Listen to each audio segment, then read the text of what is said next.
In the run-up to the recent general election, I've been listening to politicians say how they are going to make this country a better place, but everything I read is proving that, regardless of whoever is in power, the rich get richer and the poor get poorer.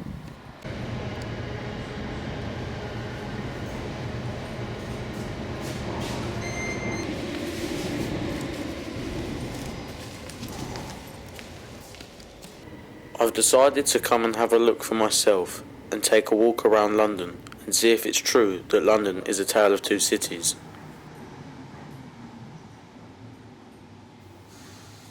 Believe it or not, Britain is ranked 13th out of 28 EU member states for overall poverty. Many of the people affected by falling below the poverty line are those who spend their working lives moving in and out of low-paid work.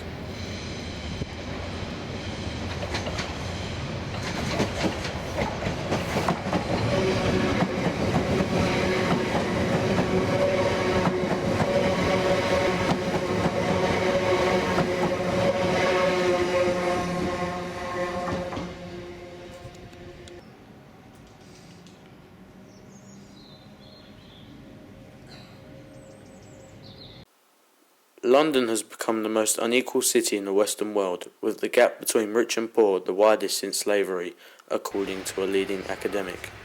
The analysis from Professor Dorling is evidence that the rich has grown richer compared to working people. In an interview, Professor Dorling of Sheffield University said the top 10% of people living in London have an average wealth worth over £933,000, while the poorest 10% are on average worth £3,400, some 273 times less. Wealth inequalities are now as great as they were in the days of slave owners, according to Professor Dorling. That puts the gap between rich and poor in London at around the same level as it was at the beginning of the 19th century. In fact, Professor Dorling added, Britain is now at its most unequal for 80 years in terms of inequalities in income. His figures make Britain the fourth country in the developed world for the gap between rich and poor. He said that the best of 10% are worth 13.8 times more than the bottom 10% across the country as a whole.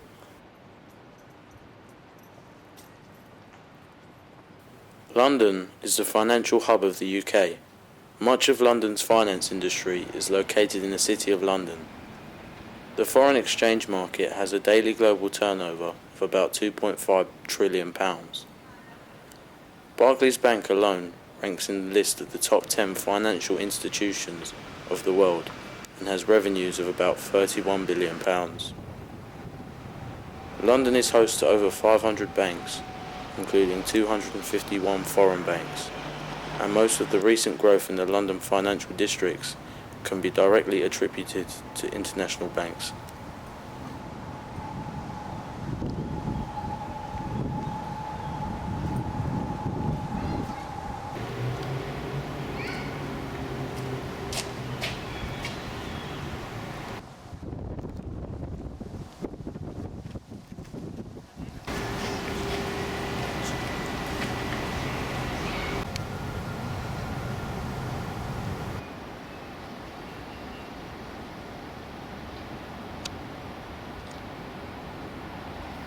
As bankers receive £1 million bonuses, council road sweepers are being made redundant.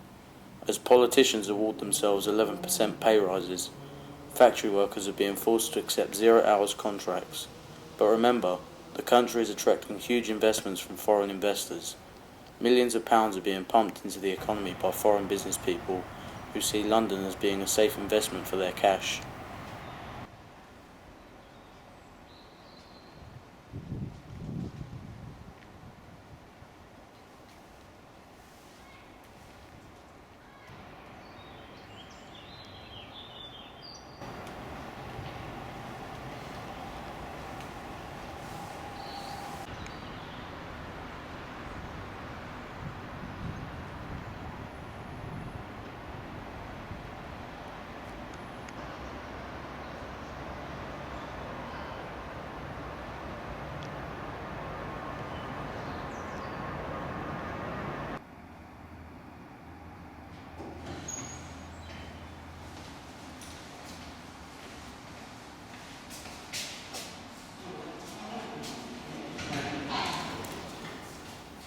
but walk less than a mile from Barclays Bank's head office in Canary Wharf, and in its shadow you see the reality of how thousands of Londoners are being forced to live in conditions that fall well below the poverty line, which is a far cry from the penthouse suites of Docklands that provide luxury living for the city bankers.